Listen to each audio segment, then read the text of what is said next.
علی محمد صلی اللہ علیہ وسلم۔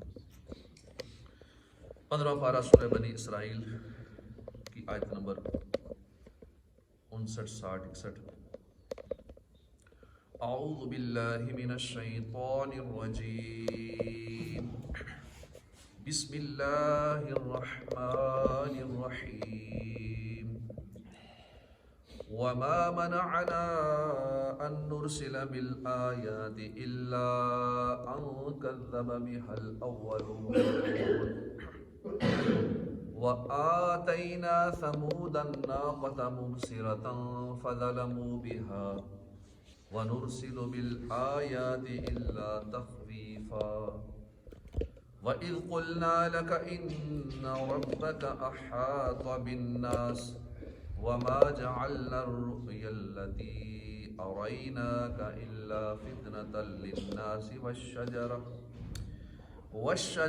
الملعونة في القرآن ونخففهم فما يزيدهم إلا طغيانا كبيرا وإذ قلنا للملائكة اسجدوا لآدم فسجدوا إلا إبليس قال أأسجد لمن خلقت طینا۔ اللہ کے نام سے شروع جو نہایت مہربان رحمت والا۔ وما منعنا، اور نہیں باز رکھا ہمیں، ان نرسل، اس سے کہ ہم بھیجیں، بالآیات، ہم نشانیوں کو بھیجیں، الا، مگر، ان کے، ان کذب بہا، کہ جھٹلایا ان نشانیوں کو اولون، پہلوں نے، وآتینا ثمود الناقۃ، اور ہم نے سمود کو اونٹنی کی نشانی دی تھی، مبصرۃ، آنکھ کھولنے والی، فظلموا، تو انہوں نے ظلم کیا، بہا، اس پر، وما نرسل، اور ہم نہیں بھیجتے، بالآیات، نشانیوں کو، الا، مگر، تخویفا، ڈرانے کے لیے، وَإِذْ قُلْنَا لَكَ، اور جب ہم نے فرمایا، قلنا، ہم نے فرمایا، لکا، تم سے، انا، بے شک، ربک، تمہارا رب، احاطہ، گھیرا ہوا ہے، بالناس، لوگوں کو، وما جعلنا، اور ہم نے نہیں بنایا، رؤیا، اس مشاہدے کو، التی، جو، ارینا کا، ہم نے دکھایا تمہیں، الا فتنۃ للناس، مگر آزمائش لوگوں کے لیے، والشجرۃ الملعونہ، اور اس درخت کو جس پر لعنت کی گئی، ملعونہ، لعنت کی گئی، فی القرآن، قرآن پاک میں، ونخوفہم، اور ہم ڈراتے ہیں انہیں، نخوفہم، ہم انہیں ڈراتے ہیں، فما یزیدہم، تو وہ نہیں زیادہ کرتا انہیں، مگر، الا طغیانا کبیرا، مگر بڑی سرکشی میں، وَإِذْ قُلْنَا، اور جب ہم نے کہا، للملائکۃ اسجدوا، فرشتوں سے کہ تم سجدہ کرو، لآدم، آدم کو، فسجدوا، تو انہوں نے سجدہ کیا، الا ابلیس، سوائے ابلیس کے، قال ااسجد، اس نے کہا کیا میں سجدہ کروں، ااسجد، کیا میں سجدہ کروں، لمن خلقت طینا، اس کو جس نے تو نے مٹی سے بنایا، میں اس کو سجدہ کروں جو مٹی سے بنا ہے۔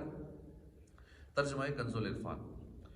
اور ہمیں نشانیاں بھیجنے سے صرف اس چیز نے باز رکھا کہ ان نشانیوں کو پہلے لوگوں نے جھٹلایا، اور ہم نے سمود کو اونٹنی واضح نشانی دی تو انہوں نے اس پر ظلم کیا، اور ہم نشانیاں ڈرانے کے لیے ہی بھیجتے ہیں۔ اس آیت کا شان نزول یہ ہے کہ حضرت عبداللہ بن عباس رضی اللہ عنہ نے فرمایا کہ اہل مکہ نے کہا تھا کہ کوہ صفا اور مروہ یہ سونے کے بن جائیں، آپ بس ایسا کر دیں پھر ہم آپ ایمان لے آئیں گے، اور مکے سے پہاڑوں کو ہٹا دیں، سارے پہاڑ یہاں سے ختم ہو جائیں، اس طرح کی نشانیاں ظاہر کریں پھر ہم آپ ایمان لائیں گے۔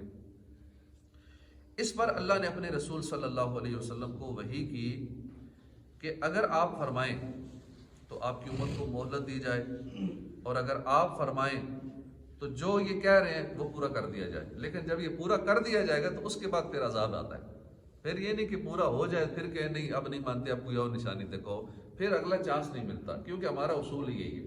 پہلی قوموں کے ساتھ بھی ایسا ہی ہوا، نشانیاں مانگتے تھے، نشانی آئی، پھر بھی نافرمانی کی، ہلاک کر دیا گیا۔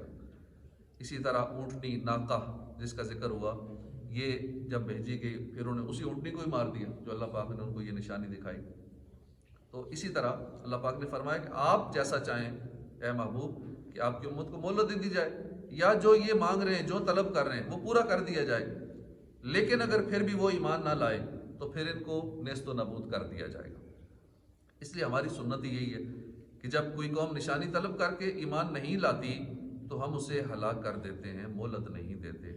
ایسا ہی ہم نے پہلوں کے ساتھ کیا۔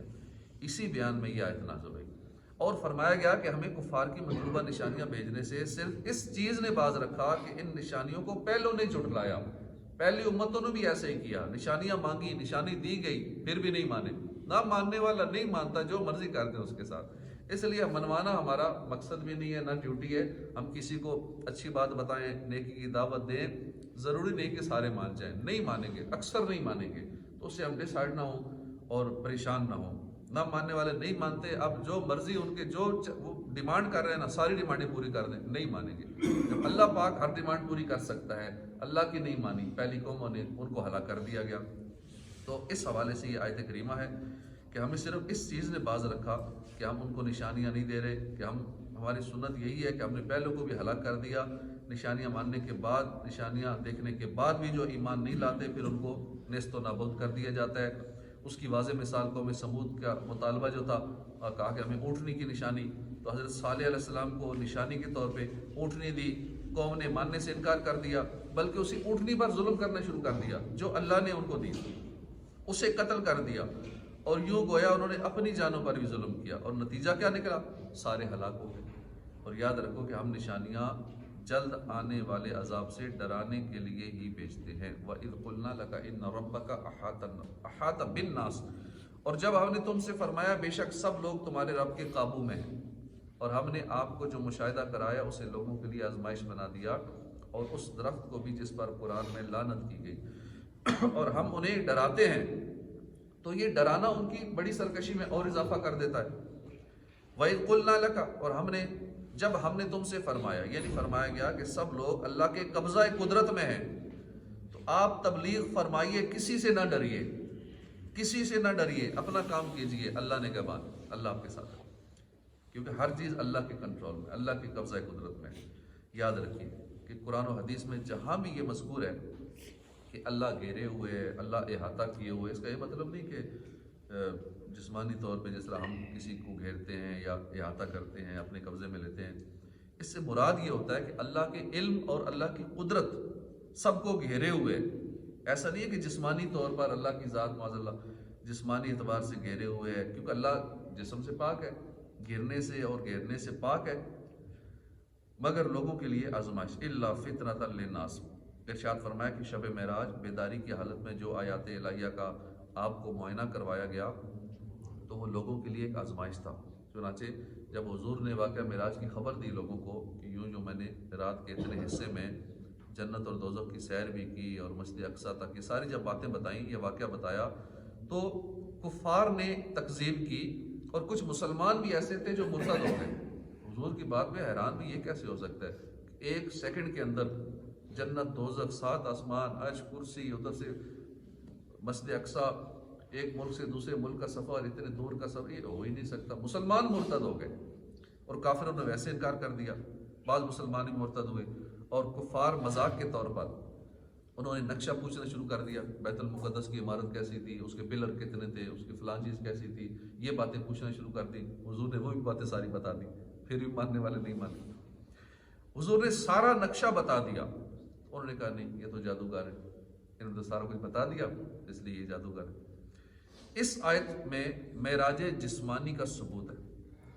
اس دور میں بھی ایسے لوگ ہیں جو کہتے ہیں خواب میں جسمانی معراج نہیں ہوئی تھی۔ اب بھی بہت سارے مولانا ایسوں سے بچنا چاہیے، وہ ان کا اصل میں عقیدہ خراب ہوتا ہے، اور بھی بہت سارے عقائد ایسوں کے خراب ہوتے ہیں جو ایسی باتیں کرتے ہیں کہ حضور کو جسمانی معراج نہیں ہوئی تھی، یہ معراج جسمانی تھی۔ جسمانی معراج کا یہ ثبوت ہے، کیونکہ مشرکین نے اس کا انکار کیا اور فتنہ اٹھایا۔ اگر یہ صرف خواب کی معراج ہوتی تو فتنے کا تو رولا ہی نہیں تھا، کوئی انکار نہ ہوتا، نہ کوئی فتنہ اٹھتا۔ یہاں دکھانے سے معراج کی رات کی وہ سیر ہے جس کی خبر حضور نے مکے والوں کو دی، اور اس خبر پر ابو بکر صدیق نے اس کو مانا تو وہ صدیق بن گئے، اور جنہوں نے انکار کیا وہ زندیق بن گئے۔ ابو بکر صدیق اسی کو ماننے کی وجہ سے صدیق بن گئے، اور کفار سن کر بھی، انکار کر کے بھی زندیق بن گئے۔ غرض ہے کہ معراج کو مان کر کوئی صدیق بنا، کوئی انکار کر کے زندیق ہوا۔ وَالشَّجَرَةَ الْمَلْعُونَةَ، لعنتی درخت، یعنی زقوم کا درخت، یہ دنیا میں بھی نظر آتا ہے، زقوم تھوڑ جسے کہتے ہیں، یہ جہنم کا درخت ہے۔ جہنم کے اندر یہ درخت ہوگا، اور جب جہنمیوں کو کچھ پیاس لگے گی نا، کھانا مانگیں گے تو یہ دیا جائے گا، اور یہ ایسا ہے کہ جب اندر جاتا ہے تو کیسے کانٹے ہوتے ہیں اس کے اندر شدید۔ تو یہ زقوم کا درخت جہنمیوں کی خوراک ہے، اور یہ جہنم میں پیدا ہوتا ہے۔ اس کو سبب آزمائش بنا دیا، یہاں تک کہ ابو جہل نے کہا کہ جہنم میں آگ ہوتی ہے، آگ میں درخت کیسے لگ سکتا ہے؟ اس طرح کی باتیں کر کے لوگوں کا ذہن خراب کرنا شروع کیا کہ آگ تو پتھروں کو بھی جلا دیتی ہے، تو اس کے اندر یہ زقوم کیسے لگے گا؟ وہ تو جل جائے گا۔ درخت کیسے اگیں گے جہنم میں؟ آگ میں درخت کہاں رہ سکتا ہے؟ یہ اعتراض کفار نے کیا، اور قدرت الہی سے غافل رہے، اور یہ نہ سمجھے کہ اس قادر مختار کی قدرت سے آگ میں درخت پیدا کر دینا کوئی بڑی بات نہیں، کوئی بعید نہیں۔ وَإِذْ قُلْنَا لِلْمَلَائِكَةِ اسْجُدُوا، اور یاد کرو جب ہم نے فرشتوں کو حکم دیا کہ آدم کو سجدہ کرو، تو ابلیس کے سوا سب نے سجدہ کیا۔ اس نے کہا میں سجدہ کروں اس کو سجدہ کروں جس کو تو نے مٹی سے بنایا؟ تو ابلیس نے سجدے سے انکار کیا۔ تو ابلیس کتنا عرصہ اس نے رب کی عبادت کی؟ ابلیس نے کہتے ہیں کہ 70,000 سال کی عبادت کرتا رہا، فرشتوں کا استاد رہا، لیکن تکبر کیا، حسد کیا، اور کیا حال ہو گیا اس کا۔ تکبر، حسد، یہ بڑی بری چیزیں نہیں ہونی چاہیے۔ اب یہاں سے ایک مرتبہ پھر آدم علیہ السلام کے جو واقعے کا ذکر ہوا نا اس آیت کے اندر، اس کی ایک وجہ یہ ہے کہ اس سے پہلی آیات میں اللہ نے اپنے حبیب کو ان کی قوم اور ان کے اہل زمانہ کی طرف سے پہنچنے والی مشقتوں کا ذکر فرمایا، جبکہ اس آیت سے بیان فرمایا کہ سابقہ انبیاء کے ساتھ بھی ایسا ہی ہوا۔ اپنے محبوب کو اللہ نے تسلی دینے کے لیے، آپ پریشان نہ ہو کہ آپ کی قوم آپ کو تنگ کرتی ہے، آپ کو دل آزاری کرتی ہے، ستاتی ہے، آپ سے پہلے قوموں کے ساتھ بھی ایسا ہی ہوا، ان قوموں نے اپنے انبیاء کے ساتھ ایسا ہی کیا، بلکہ آدم علیہ السلام کے ساتھ بھی شیطان نے جو کیا، سابقہ انبیاء کرام کے ساتھ ان کے اہل زمانہ کی ایسی روش رہی۔ آدم علیہ السلام کو دیکھ لے کہ جو اللہ کے سب سے مقرب بندے تھے، پہلے اور مقرب بندے ہیں سب سے پہلے، انہیں ابلیس کی طرف سے کیسی شدید مشقت کا سامنا ہوا۔ دوسری وجہ یہ ہے کہ رسول اکرم صلی اللہ علیہ وسلم کی قوم نے ان سے صرف تکبر اور حسد کی وجہ سے جھگڑا کیا، ان کے خلاف طرح طرح سے باطل شبہات پیش کیے، تکبر کی وجہ سے ایمان سے محروم رہے، اور تاجدار رسالت صلی اللہ علیہ وسلم کو نبوت اور بلند درجہ ملنے پر ان سے حسد کیا۔ اس آیت میں اللہ نے بیان فرمایا کہ تکبر اور حسد نے ہی ابلیس کو ایمان سے نکال کر کفر میں داخل کر دیا۔ مخلوق میں تکبر، حسد یہ بڑا پرانا مرض ہے۔ آیت کا خلاصہ یہ ہے کہ اللہ نے فرشتوں کو حکم دیا آدم علیہ السلام کو سجدہ کرو، سب نے سجدہ کیا، شیطان نے حسد کیا اپنی ذات کے تکبر کی وجہ سے، حسد کی وجہ سے، یہ جواب دیا کہ میں اسے سجدہ کرو جسے تو نے مٹی سے بنایا، لیکن میری پیدائش آگ سے ہے اور میں ان سے افضل ہوں۔ تو یہ بہت بری بیماری ہے، اللہ پاک ہم سب کو اس سے محفوظ رکھے، آمین بجاہ النبی الامین صلی اللہ تعالی